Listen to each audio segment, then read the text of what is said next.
Have you ever seen a business owner in your space cross 8 or even 9 figures and you think to yourself, that guy's a complete idiot? Like, I know that guy. How the hell did that guy pull that off? Well, the truth actually might surprise you a little bit. So for context, after scaling my own company past $30 million a year, I personally consulted and doing that 3,000 plus business owners now. And in doing so, I've been able to see a lot of patterns. And one of those patterns that's definitive is that I can tell you that 80% of the success or failure in your business comes down to one single thing, and that thing is your offer. Not your funnel, not your team, not your work ethic, offer. And I've watched over the years mediocre operators rocket ship to 10 to 50 million a year on the back of a banger offer. I've also watched world-class operators, guys who pretty much execute really well, stay stuck at 4 to 6 million a year simply just because their offer sucks.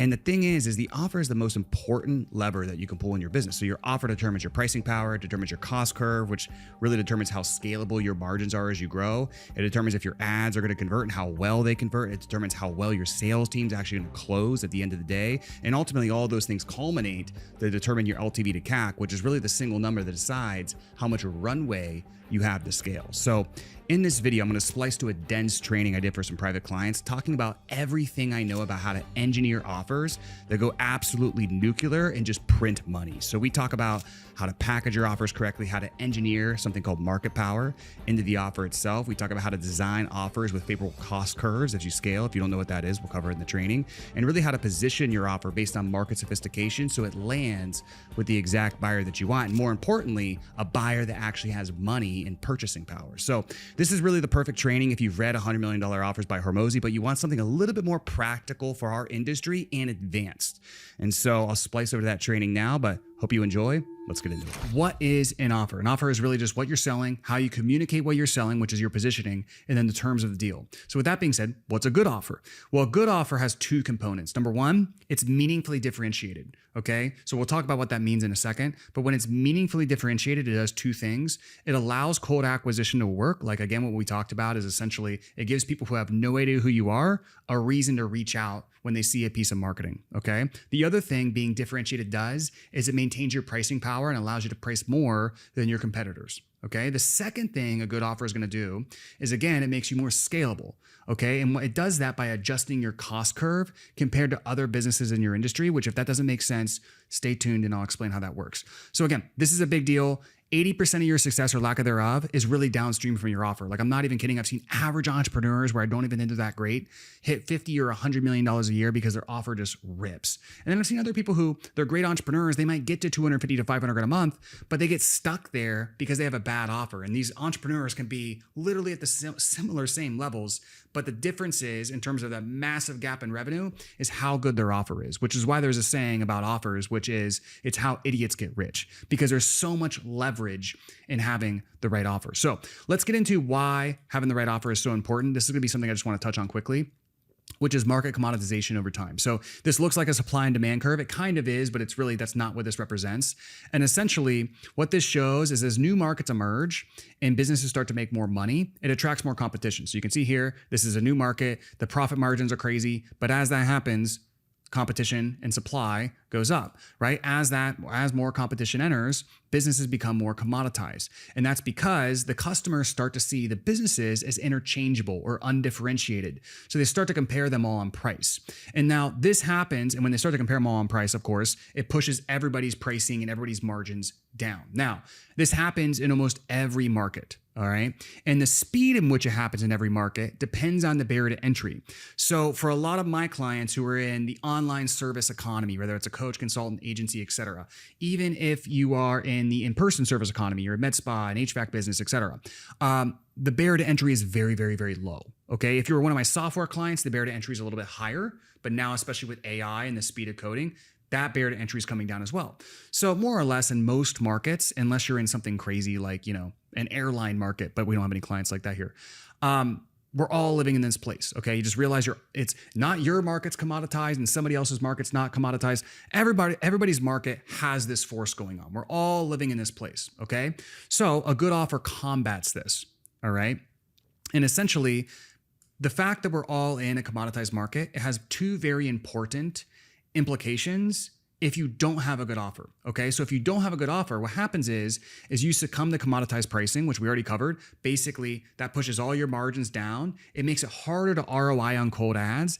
And on top of that, it makes it harder to reinvest in good talent for your business so you can get leverage and remove yourself. So a lot of people, they just end up like, especially agencies, as being a glorified freelancer because they don't have the margins to reinvest in their company to scale and they can't get cold acquisition to work. So they just take on business that's everybody to anybody. We'll talk about that later. The other implication is that you can't get paid acquisition to work. Okay. So because you're not differentiated, because your offer sucks, there's no incentive for somebody who has no idea who you are to see a piece of marketing and take the risk in terms of risking their time to reach out and speak with you. Okay. So to be clear, this training is really about overcoming this trend. That's why I started the training with this. Okay. And so this training is really about overcoming this. But one important caveat I do want to give is there is people out there who overcome a commoditized offer that's undifferentiated just by having a high degree of trust, right? So if you get a lot of word of mouth and referrals from doing good work, that obviously overcomes a commoditized market, right? And an undifferentiated offer. So your offer could suck, but if somebody refers you and says you're the best person ever, like that person's probably going to buy, and they might buy at a higher price than they would otherwise. Okay. The other key distinction of this, which is very similar, is if you have a huge content presence, okay, you're going to be able to charge higher prices even with a bad offer because of that.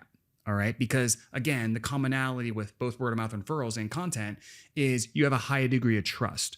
Okay. So a lot of people think their offer is good because they either have a lot of referrals or they have a lot of revenue that's coming in from content. But what they don't realize is it's not the offer that's good. It's the trust that's overcoming a bad offer. And the thing is even if you have killer word of mouth referrals and you're famous on social media or whatever, you would do so much better if you also got the offer right too. Okay, so hopefully that makes sense. Now, there's three parts of a good offer. There's packaging, economics, and scalability. I've already touched on that. We're going to dive into each of them with more detail now. So packaging is not what you're doing. It's how you're communicating what you're doing in a way that's unique, different, superior than everybody else. Okay, so when we do that, we become meaningfully differentiated. Some people in marketing books call this category creation because you're kind of creating a little mini category. But regardless, what that does is, again, two things. It gives people a reason who have no idea who you are to actually reach out and take a chance to actually speak with you because they're seeing you as a little bit different than everybody else. So you're giving them a reason. And then it also gives you market power, which really means you can charge higher prices without sacrificing conversions. So again, if you have high market power, as your prices increase, you don't have as much drop in conversions. If you have lower market power, you have a higher drop in conversions as your price increases because, again, you're more of a commodity. So higher market power, less commodity, lower market power, more commodity, okay? Now, moving on to economics, if your packaging is good, it allows you to become meaningfully differentiated, and then that allows you to charge higher prices, giving you an economic advantage over your competitors, okay? So it's important to understand there's essentially two pricing strategies in business. There's lowest cost, and then there's premium, okay? Now, there could only be one lowest cost provider in a market. All right, there's Walmart, Amazon, et cetera, great examples. But there can be several premium providers because they can essentially, if they have good packaging and a good offer, they can kind of carve out little mini markets, which is why it's also called category creation. And they can carve out little mini markets by differentiating themselves. Okay, so this is basically why people tell you to like pick a niche. All right. Now, this is extremely important because the entire economics of your business is created from your initial pricing strategy. So just to give you an example, like if you have higher prices than your competitors, you can pay more to acquire a customer, which makes ads or whatever you're doing way easier. You can scale your ads further so you're more scalable because, again, you have better economics. Another thing people don't think about is you can hire way better people because you have more profitability and more margin. And then that's actually a flywheel because if you hire better people, let's say you hire better salespeople, you'll convert even better, which makes you even more profitable. Or if you hire better executives or client success or whatever, I mean, again, it makes the quality of your business better, which probably increases LTV. And also on the front end, makes it easier to make more profitable on ads or whatever acquisition that you're doing, and you have more profit to reinvest. So I know this kind of sounds like common sense, but the reason I'm bringing it up is, this might make sense, but 99% of people aren't even doing this. All right. So to give you an example, I've worked with like dozens and dozens and dozens of clients of mine doing sales recruiting for them that are essentially like the top dog in their niche, whether that's functional medicine or online personal training or a certain category of SaaS or whatever it is, okay? And these people are doing $50, $100 million a year. I mean, I've worked with billion-dollar level clients. Every single kind of top dog in their category is the most expensive in their niche. Okay, period. And that's because when you are the most expensive, it gives you such a downstream advantage of everybody else. All right, but even despite this might sound like common sense, nobody really pursues the tactics and the strategies needed to become the highest price so that they have this advantage on everybody else, right? Like a lot of people say, this is why people say that really all business strategy is just pricing strategy, okay? Unless, well, really still, if you're the lowest person in the market, it's still a pricing strategy. So all business strategy in a way is pricing strategy, is a cool way to think about it. Now, the third thing of a good offer is scalability, okay? So you wanna set up your offer in a way that it's going to give you a good cost structure. So it's important to understand there's 4 types of cost structures. There's basically low fixed and high variable, which is coaches, any online service economy thing, coaches, agencies, online services, done for you services, even in person, med spa, etc. Those are low fixed and high variable. Okay. So they're easy to start. But as we take on more and more clients, because we're ultimately scaling with labor, the incremental cost of each new client becomes more and more expensive because we got to hire a bunch of more people. Now, there's also a different one to think about is there's high fixed cost, low variable, which is like software, which it takes a high amount of development cost to build out. But then each incremental unit or customer that you bring on is basically almost like no cost whatsoever because the product is so scalable. So it's a huge opportunity vehicle. Then there's low fixed, low variable, which is like a digital course. Now, this is easy to start and easy to scale. But the thing about this is because it's easy to start and it's so easy to scale. These are like temporary arbitrage windows that basically get commoditized immediately. So a great example is, again, digital courses. You can barely give a course away on YouTube.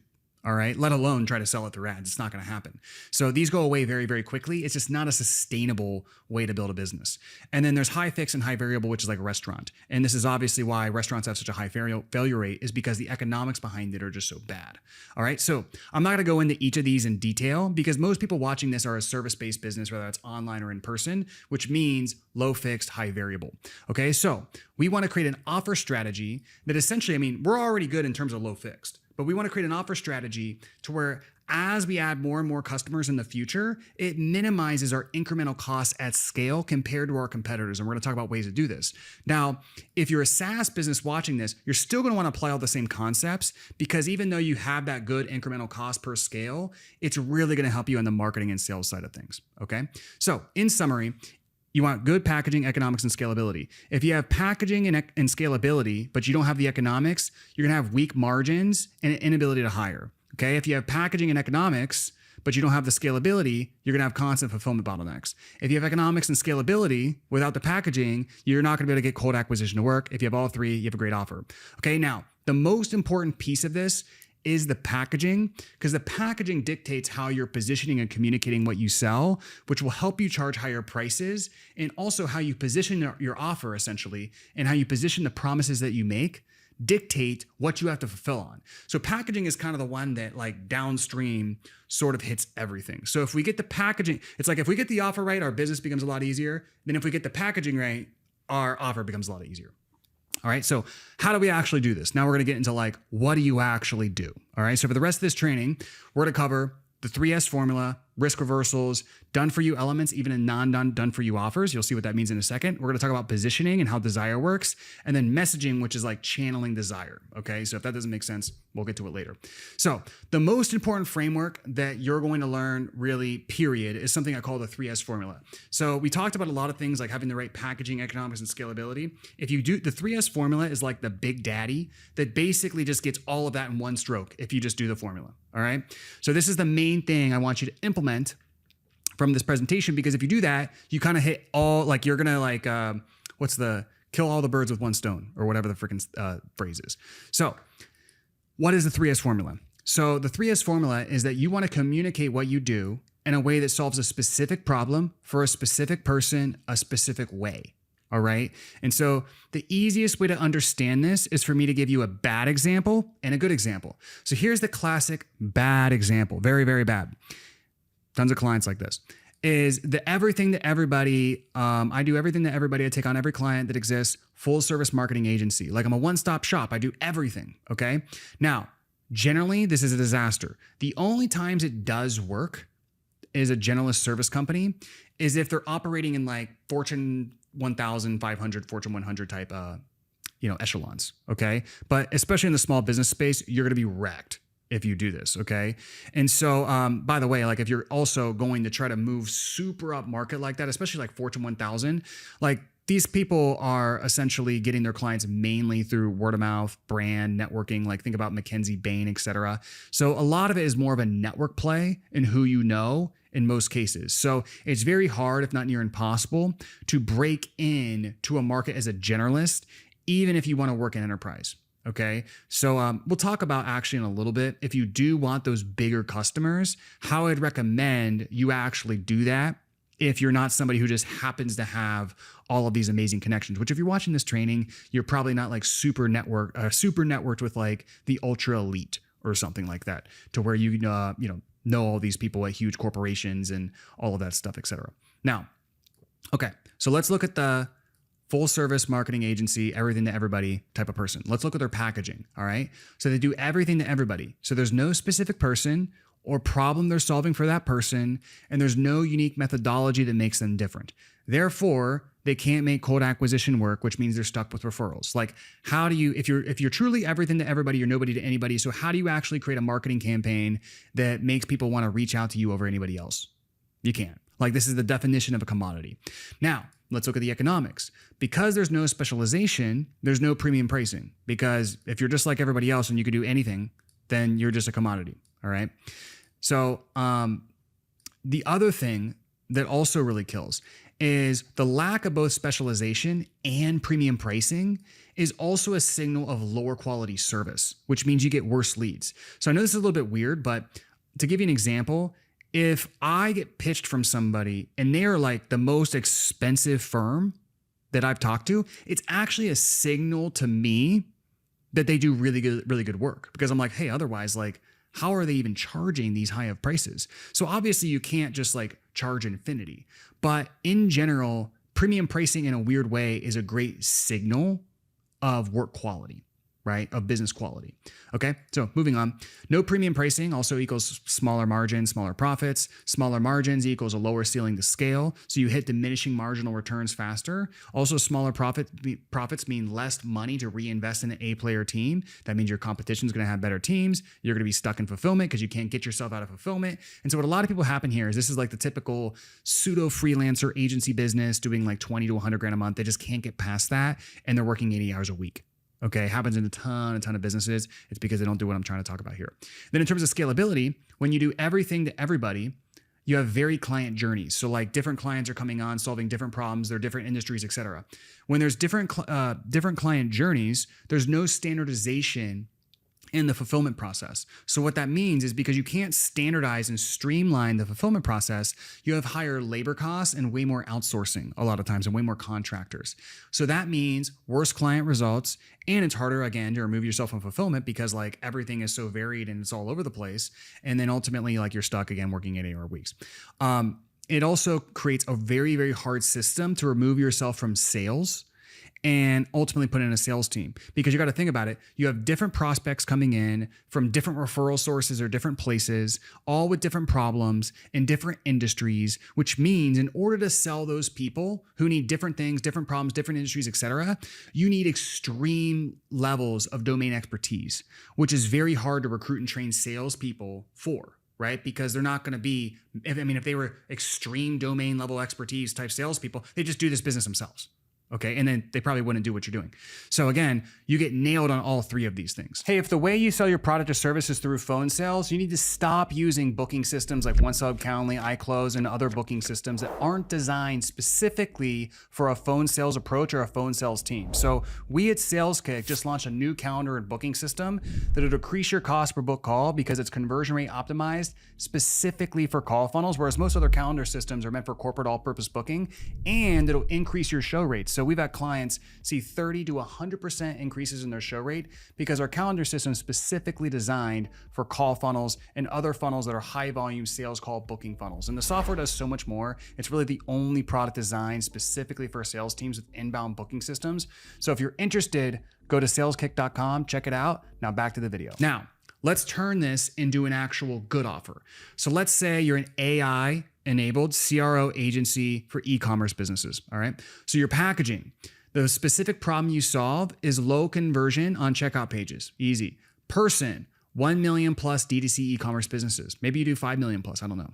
Specific way is you're using Carpathy auto research plus large language models to test thousands of different page iterations in a research container, then split testing hundreds of the most effective versions live through self-learning AI, and then whittling that down to, let's say, the top 10 tests, and then deploying those in an actual split testing framework. Okay. I've not heard of a business doing this, but this would be a banger offer. Somebody just do it. Okay. It would work really well, especially with this auto research. Oh, it'd crush. So what does this actually do? So this is very clearly meaningfully differentiated. So you see how, because it's so different, if I see an ad that communicates this the right way, you see how it gives a reason for somebody who has no idea who I am to take the risk and reach out and talk to me because they're like, oh, this is different. That sounds interesting. Okay. It helps answer the question, I've kind of tried that before. Why is this different? Which is not only going to help more people reach out, but it also makes the sales process way easier. Okay.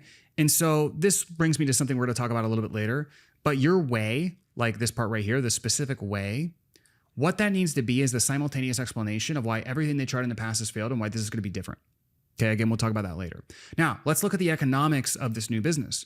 So economics-wise, because there's higher specialization, we can charge more. Because we can charge more, we have better margins. Because we have better margins, we can hire a better team and remove ourselves from fulfillment and all that good stuff and price higher than our competitors. We can also spend more to acquire a customer, blah, blah, blah, blah, blah, right? You get it.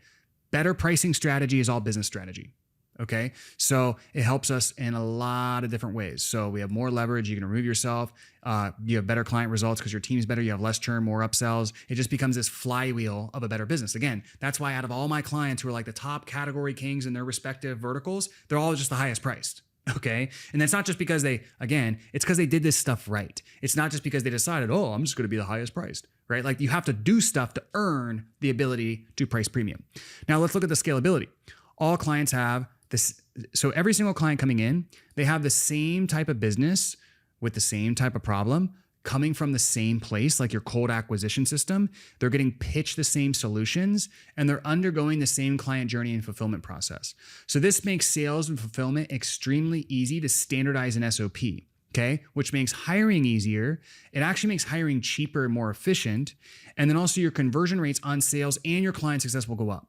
So I call this the conveyor belt effect, to where you have people coming in with the same problem, needing the same thing, coming from the same source, getting the same solution, getting the same onboarding process, getting the same client journey every single time. So you can see it's like a system, right? It's a conveyor belt. We can easily process that. And especially the opportunity now with AI is when you set up your business this way, you can become so freaking efficient through AI, through agents, all of that stuff. Okay. So, I mean, it is a huge, huge opportunity, especially in service-based businesses right now, to take advantage of this framework, right? Like this framework was around before agents were a thing. Now with agents, like this is the thing, because you could really just have a super highly profitable service if you get this right.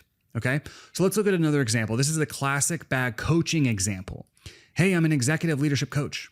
Okay, so you help C-level employees lead their teams through hitting their OKRs. You work with any mid-level business. You mostly maybe speak sometimes, work your network. You're kind of on LinkedIn connecting with people. You're speaking at events.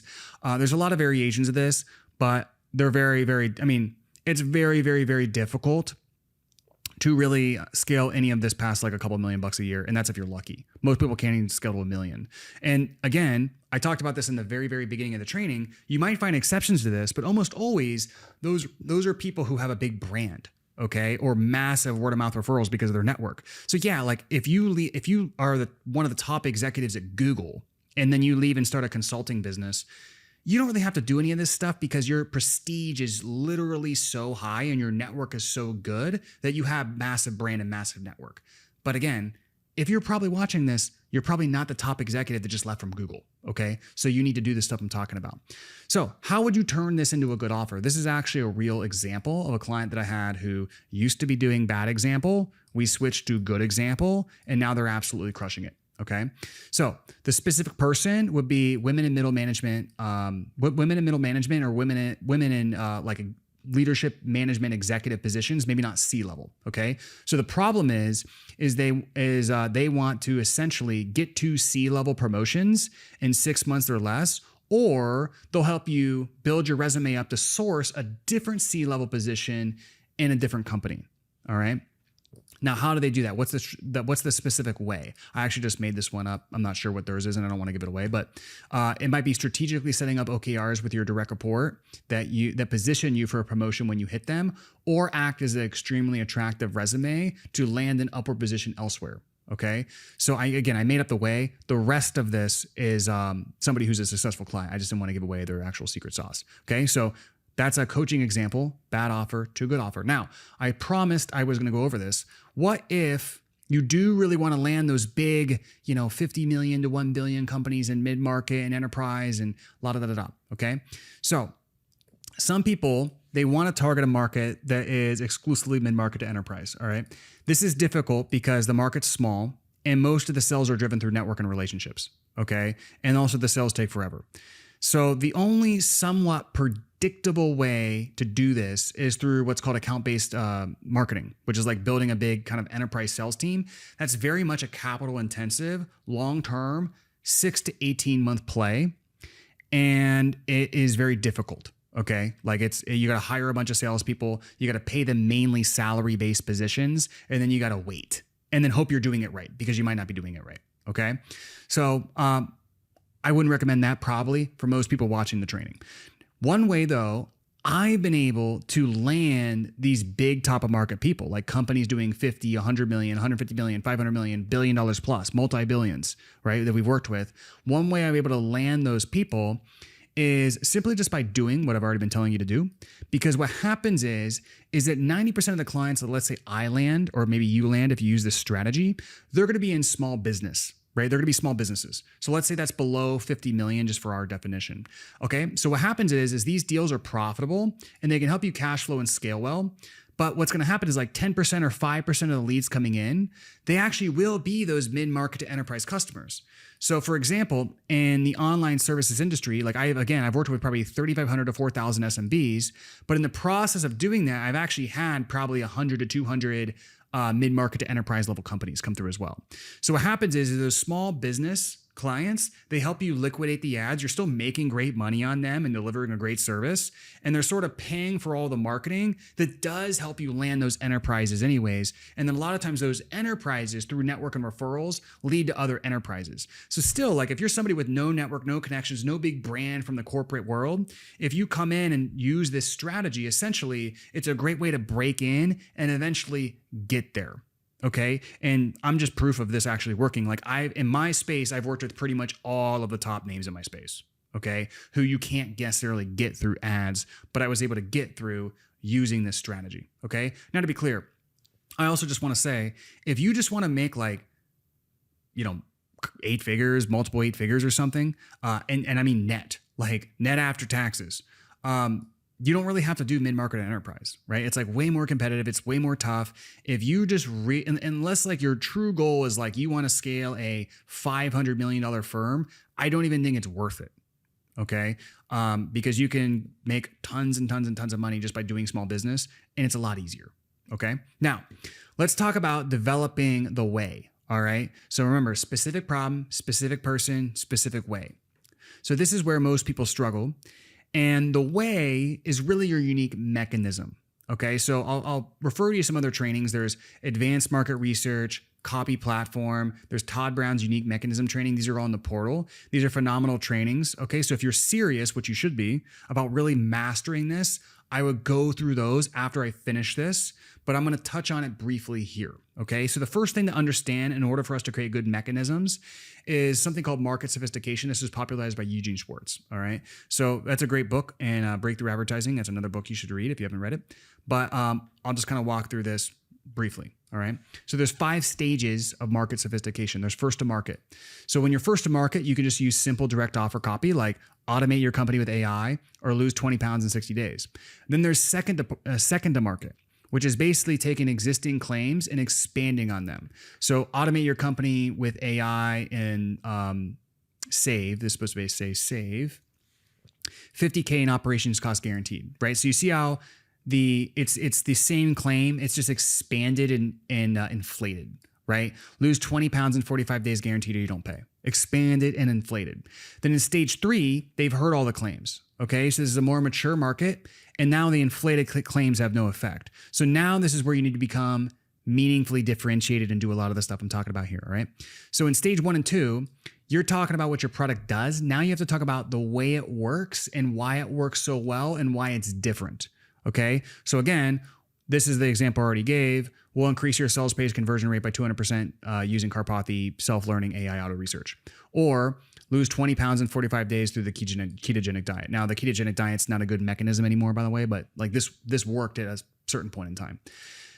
Stage 4 is enlargement of the mechanism. So this is basically like a repeat of stage 2. So people start ripping off the mechanism. So then it just repeats stage 2 where you're enlarging the claims and it's becoming more specific or more complex. So, again, like the same thing, you can just read here. It's just inflated, same thing here.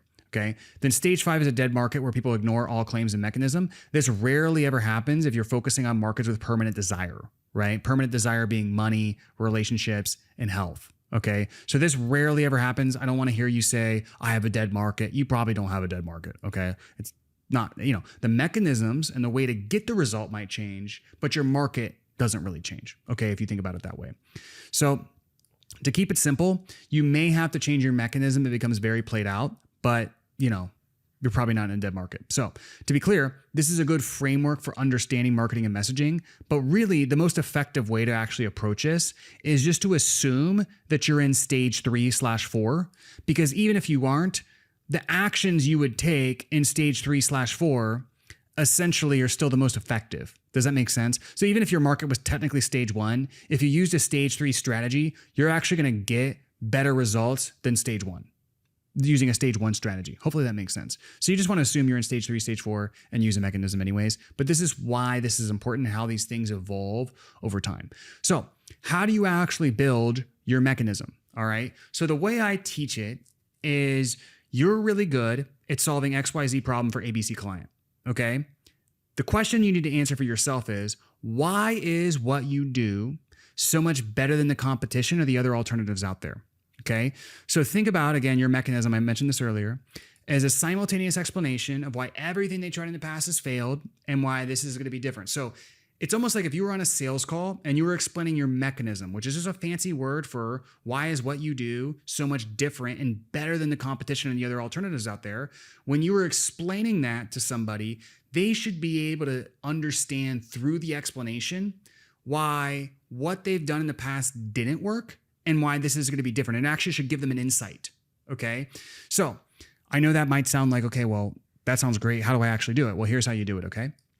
So you want to use this framework. And what you can do is use this framework as essentially just kind of like a way, like write out what you do in this way, or write out a couple of versions of these. And as you're doing that, it's going to sort of flush out what your mechanism is. So here's how this framework works. So most everyone out there who's trying to achieve XYZ makes ABC mistake. So hey, everyone out there who's trying to get ads work, what they do is they really focus on media buying, and what they do is they ignore the offer. All right. So this is kind of what the training's about. The problem with that is, and you explain the reason why this problem is a problem, which ultimately means consequence. So instead, what we do is specific methodology, which allows us to benefit and ultimately benefit of that benefit. So let me see if off the cuff, I can just make this up. So most people out there who are trying to get their ads to work for their business and really develop a consistent acquisition system for their business, what they do is they focus all on the media buying strategy and what ad they're going to run and what's the latest like Facebook technique. But what they're really missing out is their offer is not good and their offer doesn't work. And they're not actually optimizing the offer. And the problem with that is if you have a bad offer and if it's not meaningfully differentiated, your cold acquisition is never going to work and you don't have the right pricing power to get a good ROI on ads. And then on top of that, Your pricing is commoditized because there's nothing different about what you do. So it drives down all of essentially your cash flows and your margins, so you can't even hire a good team. So what ultimately means is your ads are never going to work because you're not meaningfully differentiated, and you might be able to scale to 50 to 70 grand a month through referrals, but your margins are so compressed that you're working like 80 hours a week. You can't hire anybody new. You can't get cold ads to work because you don't have the margins and you're not meaningfully differentiated, and ultimately you're stuck. So instead, what we do is we implement a framework called the 3S formula with our clients. And what that allows them to do is meaningfully differentiate themselves through how they communicate what they do. And in doing that, they can get cold acquisition to work. They can price higher than all their competition. The margins allow them to remove themselves from their business so much faster. And ultimately, that means you have a more scalable business, and from a cost perspective, and your ads will actually work. Okay. So you see how like I just literally made that up off the spot using what we've been talking about right now. Like you can see how like this framework actually fits in perfectly with this. That's how I'd explain it on a sales call. And then once you start to kind of like draft this out in this way, you'll start to get some good ideas from ads as well. All right. So this is very, very key. So I'll give you another example of what we use with RCA. Most people out there trying to make money online do it through affiliate marketing and drop shipping. The problem with that is if all you want to do is make 20K a month and work remotely, that's tons of complexity and work and time just to make 240K a year. So for example, like you might have to build a $1 million or $2 million e-commerce business just to hit that amount of profit. And you got to like run ads, do tech, manage a team and all of that stuff, which ultimately means you're setting yourself up for years away of hitting that income goal and working remotely while doing all this unnecessary stuff. Okay. So instead, like if all you want to do is make 20K a month working remotely, you should get into remote closing. And doing that, once you're good, you can hit 10 to 20K a month within 30, 60 days. It's so much easier if you just do that and land a contract with a good offer owner, which means you get to the goal a lot faster with all this, without all this additional complexity and headaches. Okay. So again, FYI, this doesn't work as well anymore, but like back in the day in like 2020, 2021, 2022, this was our messaging for RCA that like, you know, did, I don't know, it was like $20 million a year for several years in a row. So well over 50 million probably a year total. So stuff works. Okay. So here's another example for a CRO agency. I don't know if we need to go through this. I think that you kind of get it at this point of how you would do this framework. Now, a few notes on this is people trip up and think that mechanisms are just fancy names. Okay, you can have a cool name. Cool name helps, right? If it's a memorable, if it's a sticky name, like you can read the book Made to Stick, yeah, that helps, okay? The bigger thing is the explanation, which is what I was trying to get you to flush out above, okay? So, because the explanation is really what you give in the ad as well as a sales call. You might say the name, right? Like the 3S formula is a name. It's not that great, but the explanation matters way more. That's where the actual argument and the persuasiveness is, okay? And then also, with both of these examples I gave you, okay, and you can look at the CRO one as well, but you can see how in the example, it explains like why what they're doing now doesn't work or why what they tried in the past doesn't work and how what they're going to do with us is going to be different, okay? So it's the simultaneous explanation of why everything they tried in the past has failed and why this is going to be different. Right. So this is very, very, very key. I'm going to give you some like worksheets and what to do in terms of actually developing this for your business later. All right. Now, contrary to a lot of what I've been saying so far, sometimes you actually don't need a mechanism. So don't overthink it. All right. Because I see a lot of people just like frying their brain and getting stuck here. And while having a mechanism is good, you can get away without it and still scale pretty big. So in SDA, we do have a mechanism, but it's not really prominent in our marketing. And the reason why is because we have massive amounts of social proof. We've worked with every big name in the industry. We focus on a good guarantee. And because our offer is done for you, it's just more attractive, right? So in done for you companies specifically, you can get away without this.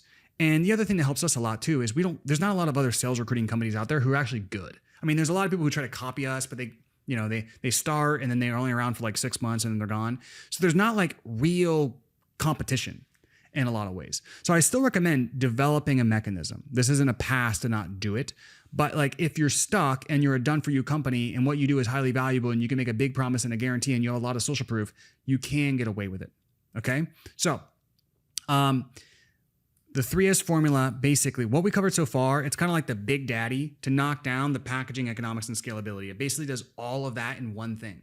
Okay, because again, the packaging, it kind of makes sense. Like really what it is the packaging. But when we get the packaging right, we can charge higher prices. And then also because we're solving a specific person for a specific problem for a specific person, a specific way, it streamlines into the conveyor belt our delivery, which helps our cost curve and makes each incremental customer not cost more than the last. For the most, I mean, it's going to cost more than the last, but it smooths out the cost curve so we have more scalability long term. So this formula kind of knocked down the main things that we wanted to do, which is why I like it so much. It's why the first thing I taught. Hey, if you're enjoying this video and you want to work more personally with either me or my team, we can help you in 2 different ways. Number 1, we can help you install a marketing system so you can generate more leads and ultimately scale the revenue of your business. Or B, we can help you with your sales team by placing setters or closers in your business. And if they don't perform, you don't pay. We can also help you scale your sales team, systematize your management, all of that stuff as well. So if you're interested in either of those, there's a link in the description or in the first comment. You can check it out. Now back to the video. So now what we're going to do is dive into more stuff to just make this even better. And these are just kind of some different tactics, if you will. So the first thing we're going to talk about is positioning. And we're going to talk about something called the barbell framework. And so the key points here is there's essentially kind of 2 parts of the market barbell.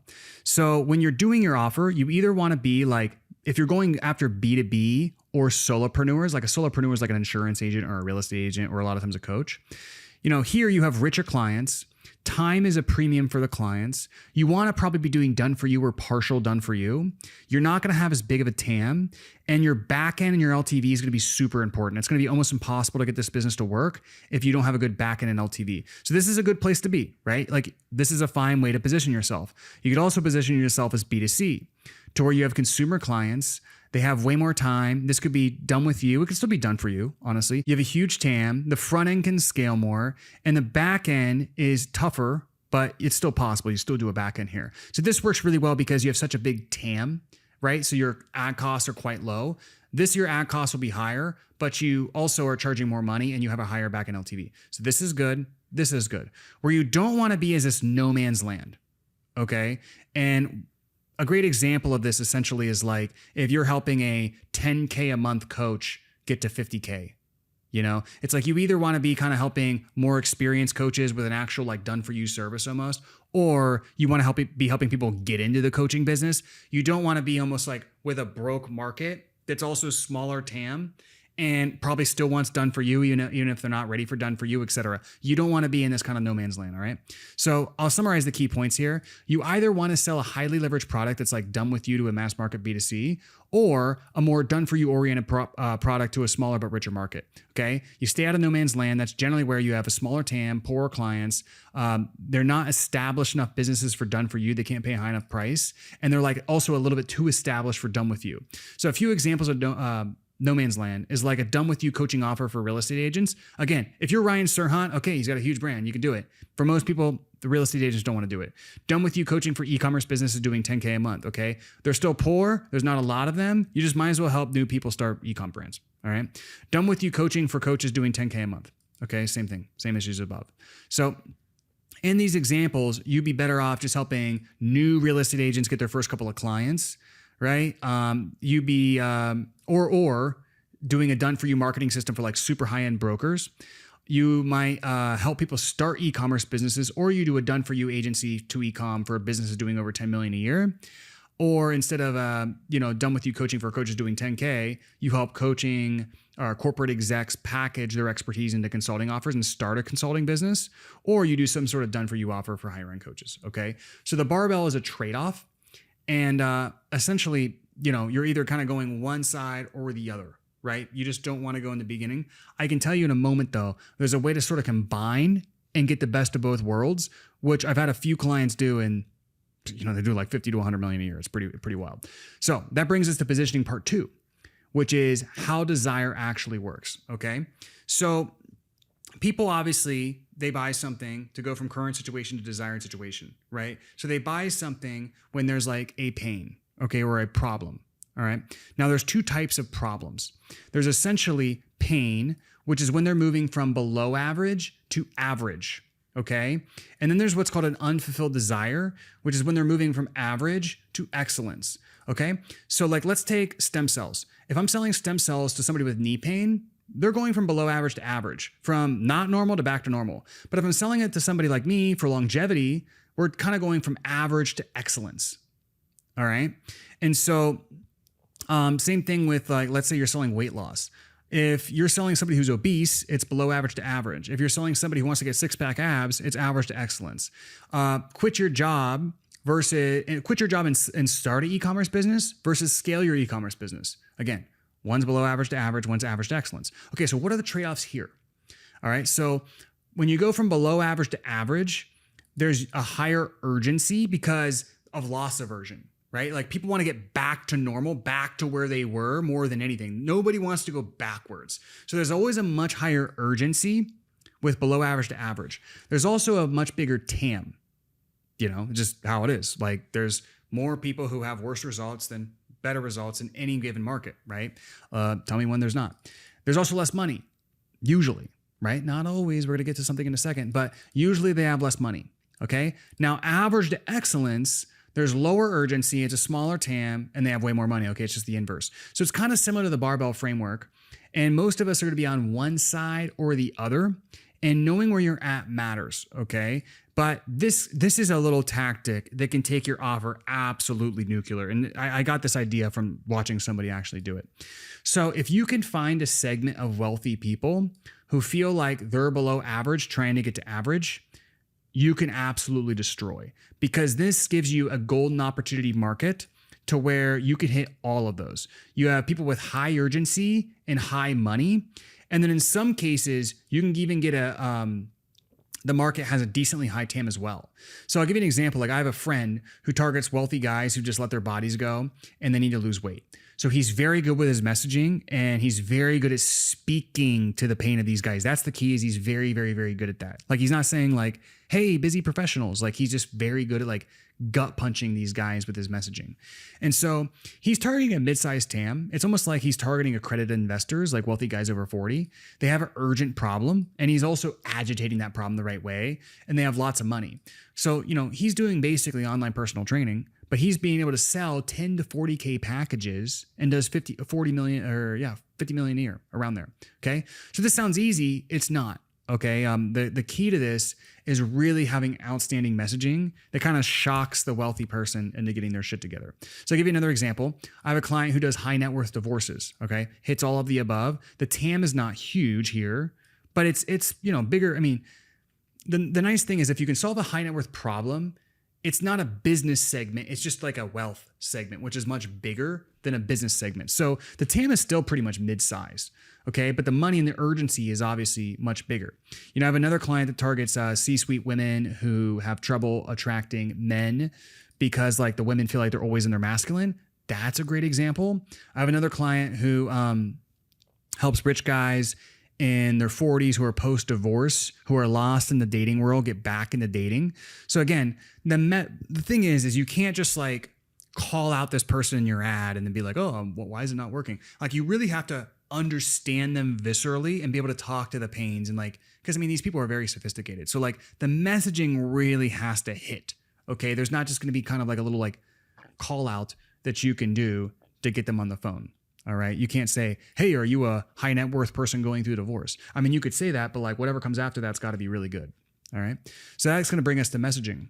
So what we're going to talk about here is you can only channel desire. You cannot create desire. So the big fallacy is that you cannot create desire. Like we can't create desire out of thin air. Desire already exists. And the only thing we can do is channel it to create demand. And so here's why this is so important. You might have an offer you're very passionate about and you want to sell. But if you put it out there, people don't want it. All right.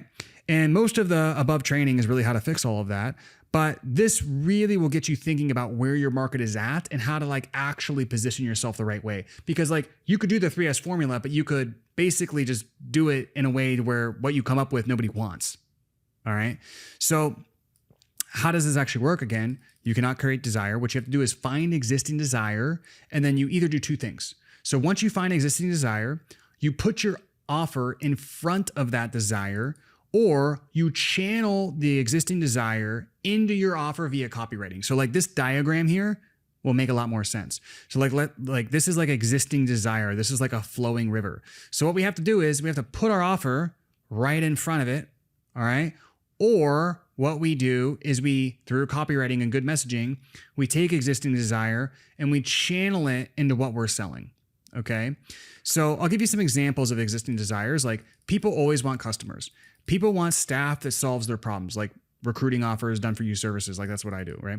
People want to find a partner. They want romance. They want a good relationship, right? They want to get in shape, right? There's a lot of permanent desires. These ones are obvious, but you get what I'm saying.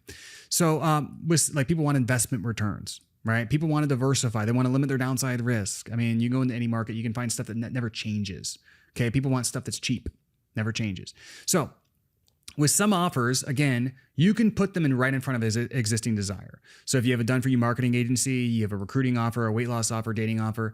Now, you still want to follow the 3S formula and do all that stuff, but it's going to be much easier because you're just kind of putting yourself in front of the existing desire. Okay? Now, I'm going to give you some examples of having to channel desire to create demand. Okay? And this is where this is actually going to get valuable. So let's say you're a speaker coach. All right? Again, you might have people in your network or who know who you are through your brand or referrals who like do want to speak better. But like most people don't want to wake up and they're like, oh my gosh, I need to work on my speaking and I want to learn it from this stranger who said they're a speaking coach. Okay. So the market's small for one. And then the people who do, again, like I was already saying, the people who like actually do get clients for this, generally like they're getting it from speaking on stage themselves. They have a lot of organic content or they're getting referrals, but it's very tough to get an offer like this working on cold acquisition or paid ads. So instead, what you want to do is you want to attach it to existing desire. So an example of that is you could help business owners in whatever industry source stages in their market and speak in a way that lands them clients. Okay. So you see how like what I did is I bridged essentially people want more customers, which is an existing desire. And then I'm bridging that into my offer. Does that make sense? Okay. So that's very key. You have to give somebody what they actually want. You could help ex-military create a speaking platform in which they can get on stage, share their story, as well as on social media, right? A lot of people want to do that because they've seen other ex-military do that. But you can see here again, what we're doing is we're attaching it to something tangible. Okay. So in that example, it was like making money and so on and so forth. So an executive coach is another one. So no executive wakes up and they're like, man, I really want to be a better leader and I want to learn it from some random person on the internet. They might want to be a better leader. Like they might buy leadership books and, whatever, but it's tough to get them to actually reach out to a rando on an ad to buy that. So instead, what you do is you make it more tangible. So you help them get promoted or move to a C-level position in a different company. And by helping them become a better departmental leader, they show a consistent track record and, they could go to a different business or they could get promoted in their current business, right? I already gave you that example, right? You could also help home service businesses remove themselves from the day-to-day and the fulfillment and cut their hours down to 40 hours a week. That's another real example that worked really well with our program. Okay. In the process of doing this, you do help them become a better leader, but you see how we just kind of wrap it differently. Okay. We have to wrap it in something that is an existing desire for them. So a great example that I can give you for my own business is I started SDA wanting to help people become better sales leaders. Okay. Like my big thing when I started the company was I was like, man, the reason people can't scale their sales teams is because they're just bad sales managers or they're bad sales leaders. But what I realize is nobody woke up. I mean, again, they might want to get better at sales management, but they're not really waking up thinking like, man, my number one problem is I'm a bad leader. It's kind of a hard thing to admit too. So what I had to do is I had to kind of bait the recruiting. So I'm like, okay, let me place a rep with you. That gets them in and then I place them a rep, great. But then what also I can do that starts a relationship where I can audit their business, fix their sales team, make them a better leader, yada, yada, yada. So it's kind of the cheese and the broccoli approach, right? The broccoli is the leadership, but the cheese is like whatever you need to do to get them in. Okay. So I went through the same exact thing here. All right. So with RCA, it was a very different example. So RCA was the program we had that helped reps it helped everyday people get into high ticket sales. Okay. I kind of already talked about it earlier, but when I first launched RCA, nobody knew what high ticket closing was. Like it wasn't even a term that much. It wasn't even known and people weren't out there trying to do it like they are today. So I had to market again to people who wanted to make money online. All right. That was the existing desire. And then I was like, hey, that's like silly. That's like tough. Like you shouldn't do that. And then what I had to do is channel that into a new opportunity for them to achieve the same thing, but through remote closing. So for more training on this, I really recommend going through Advanced Market Research and Copy Platform. Okay. It's just in the school module, just like it's in this module, just look down. Okay. From where you're at, you can probably just click on it. Pretty easy. Now let's move on to guarantees. So another thing that's going to make your offer far more attractive is making different types of guarantees. And there's different types. There's guaranteed or you don't pay. Like we'll get you resolved or blah, blah, blah, blah. You don't pay. Guaranteed or we work with you until you do. We'll give you more time. That's not really great, but it's better than nothing. Okay. Performance-based. So you can charge per lead generated, for instance. Hey, we only charge you for the leads we generate. Money back if you succeed. So this is the classic gym launch guarantee, which was like, if you come in and lose 10 pounds in the challenge, then you'll get your money back. We cover the cost guarantee. If it doesn't work, we'll reimburse your ad spend. If it doesn't work or pay for itself, we'll write you a check for the difference. Experience-based, which is if your first coaching call isn't valuable, we'll give you a 100% refund. So anyways, there's tons of guarantees. You can get creative with it. I kind of just gave you the most common ones that are used and recommended. So they're also, all of these are conditional, right? They're like, there's conditional and unconditional guarantees. Unconditional means for any reason. That's usually only for like lower ticket stuff, right? Conditional, obviously they have to fulfill certain requirements to get the refund. Okay. So with anything you do that's higher price, it should always be conditional. And if you're going to do a guarantee, I recommend some sort of reimbursement based or refund guarantee attached to conditions that if they fulfill, makes it highly unlikely they wouldn't succeed. Okay. So really the easiest way to think about it is your conditions should be the exact things that they have to implement or do in the program to make the offer and to succeed with the offer. Does that make sense? So like if you think about the most important things in your client success journey, if they do those things, that's essentially what the guarantee should be. Like if they do those things, everything should work. Therefore, they should need the guarantee. So you put the most important things in there. And then if they do those, it's like, well, if they did those, there's a 90% chance it's just going to work. Okay. So one thing with guarantees that a lot of people don't understand is the main reason you do it is really to stand out in your marketing. It's not to help your sales team. I mean, will it help your sales team? Yeah, a little bit. I mean, I think that it doesn't matter that much, but the big factor of why it does help so much and why a lot of people use it is it helps a lot in the marketing. Okay. And so that being said, if you already generate a lot of leads, and lead generation is not a constraint for you, it's probably not worth it. Okay. Now we're going to talk about proof volume. So if you watch my ads, I stack tons and tons of proof. And this alone can be the differentiator between ads and cold acquisition working or not working. Okay. So for instance, I once ran a cold email campaign and we were testing some messaging. We were getting like a 1% response rate or something like that, or 1% book rate. And then I put like my biggest 15 case studies it's like, PS, here's a few people we worked with. And it was like 15 of the biggest names. And it tripled the conversion of the cold email, which is pretty crazy. So if you watch Alex Becker's high roast ads, he does the same thing. Hormozy gym launch ads, they do the same thing, just like insane amounts of proof. So if you can overwhelm with proof, it alone can make your ads work, even if you have a lot of this other stuff. And then if you combine that though with the 3S formula, all the stuff we've been talking about so far, it can really, really take it to the next level. Okay. So you don't need to have big names to like proof stack. I mean, obviously it helps if you do, but you can just hammer out 10 to 15 case studies of people who are just like them with amazing results. Just make sure it's compliant based on your industry regulations, what you're doing, et cetera. The last one, or we're getting close to the last, we're going to cover here is done for you hybrids. So this can work with B2B, B2C, and B2Solopreneur. So this is where you don't do full done for you, but you do parts of it, and it makes your offer way more attractive and sound way better with marketing. It's why you do it. So I'll give you an example. It's like we do done for you sales recruiting, but we don't do done for you full sales team management. Okay. That's by design, right? It's far more scalable. It's far more profitable, and it allows our marketing to do very, very well. But nobody comes in and buys and thinks we do full team sales team management. I mean, we never say we do that. We also do done for you marketing setup, but we don't do done for you ongoing ad management. Well, no, we can consult on the ad management, but we don't do the ongoing like done for you ad management like an agency, which with a lot of our clients, they're not running a ton amount of ad spend. So it's just very, very easy. It takes like 20 minutes a day, if that, for the entrepreneur just managing themselves. Plus we just tell them exactly what to do. So it actually is better for them that we do it this way, but it's also better for us because it's more scalable, right? Example number 2 is for RCA, when we were helping people get them jobs, okay, we would basically apply to jobs for them using their resume. Like we would just go out and apply for them. And we would just force them on the offers, which not only got them results, but also because we had a guarantee, it made it so it's like, man, like you had all these offers, like you didn't take any. I mean, that's why the results were so good. We had a huge success rate with RCA compared to a lot of other B2C programs. So another example is like maybe you help people start Etsy stores, but you could do the initial store setup done for you, and then they do everything else, right? And that also could allow you to hit people who want more like passive income from their 9-to-5 job, but you're not doing full done for you. So you get better lead quality and you could get better higher pricing, and it sounds better, but you're not doing full done for you forever, right? Like you're just automating one of the processes for them.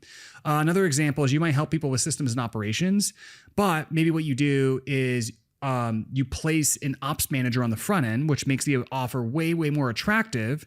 And then you make that one placement. And then after that, for 9 weeks, 10 weeks, 12 weeks, whatever it is, you coach them and the new hire that they got on all the systems and implementation and your sauce and your expertise and everything you do, right? So doing this allows your marketing to be way more attractive. It isn't full done for you, so you can systematize this one piece and still make it very profitable. It'll increase your price, and that'll make it more than enough worth it, and allows you that broccoli cheese approach where you can kind of give them the done for you thing on the front end in order to kind of bring them in to coach them on what they really need.